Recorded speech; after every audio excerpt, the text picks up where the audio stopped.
My name is Janelle Gray, and I am an author. Now I can say I'm an author. I started writing poetry when I was 11, and so about 2 years ago now, I released a book of poetry called Mosaic, Pieces of Poetry, and now I guess I'm officially a fiction writer.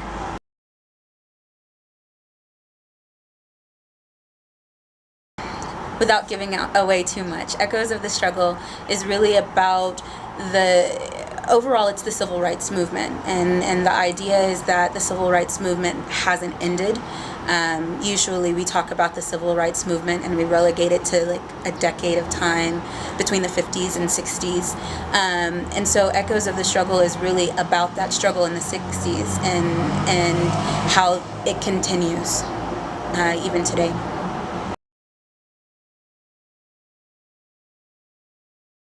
There are lots of characters in the books. I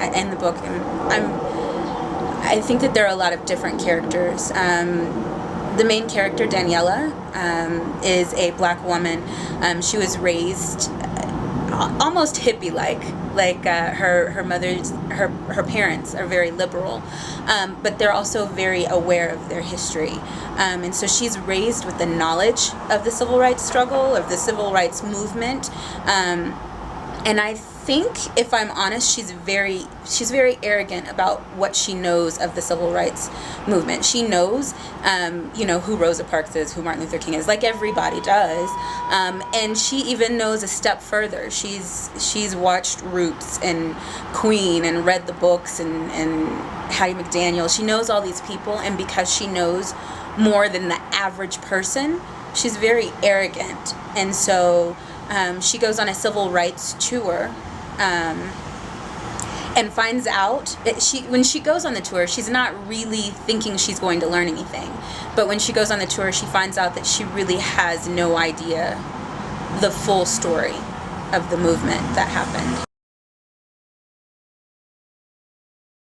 About 4 years ago, I went on a civil rights tour, and that's kind of where the book came from. I went on a tour with Southern Methodist University in Dallas, and much like the character, I was very arrogant, and my parents did teach me a lot about the civil rights movement. I was required to do book reports on black figures in history that you wouldn't find in school. So they were very instrumental in teaching me about the history and its importance. But even then, much like my character, when I went on this tour, I was like, oh wow. And it's very different to hear it from the people who were there. And I think that was the thing for me, is I heard these stories from people who were physically at the bridge in Selma, these people who were physically in that particular city, and they experienced the things that you read about. And so it's a completely different experience to hear it from their mouths. And so I try to capture that in the book so that you hear their speeches.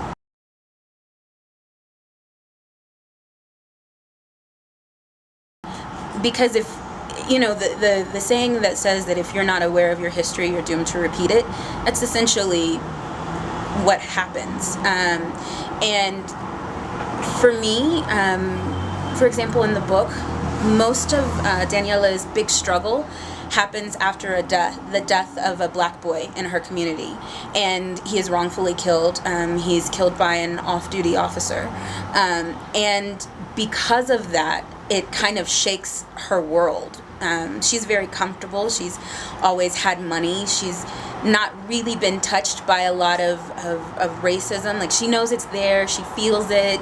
She recognizes it, but it's not something that pains her the way that it does in other situations, or for other people rather, which she meets other people where it does pain them in that way. And because she's so separate from it, it doesn't touch her the same way.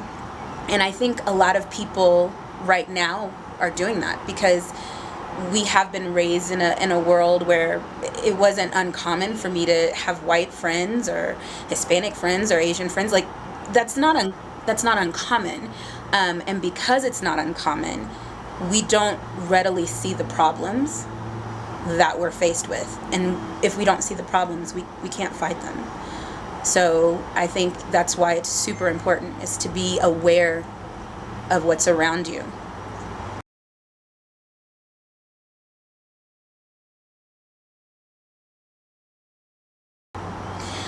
I think the most important is that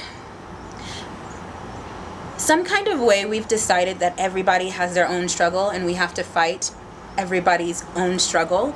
And that's really dumb. When you think about it, there is a Black struggle, and it's very different from other struggles. There's a history there that makes it different.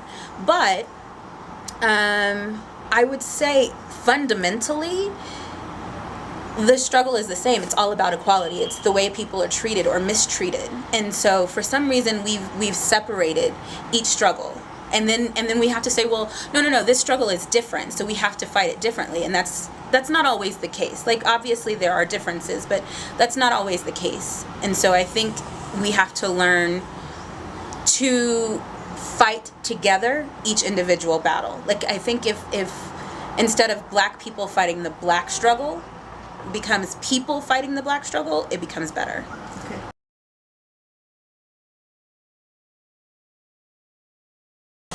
I think the biggest takeaway from the book is purpose. I want the reader to walk away with an understanding of the fact that there's history that they don't know. I want them to research the history that they don't know, and I want them to try and apply it to the world today, because there are so many things that are really mirrored in our community today. A lot of the unrest, racial inequalities, a lot of things that have happened in the past are mirrored, and maybe in a different way. Maybe it's called something different. It just looks a little different, but if you know the history and you start looking at the history, it's really no different at all. And for us to claim that as a community, as a nation, we have come so far, a lot of times that's not even a portion of accurate. So I want people to walk away with purpose, and that I know that there are parallels. And my job, my purpose, is to find these inequalities and eradicate them. And that can look different. For me, when I walked away, my purpose was to write a book, to open people's eyes, and that's my contribution. So I want people to walk away with, I have a purpose. Now I have to find out how to employ it. People will be able to find the book on Amazon.com. There will be plenty of places, and I'll make sure I post that, but primarily on Amazon.com. Hopefully January 2017.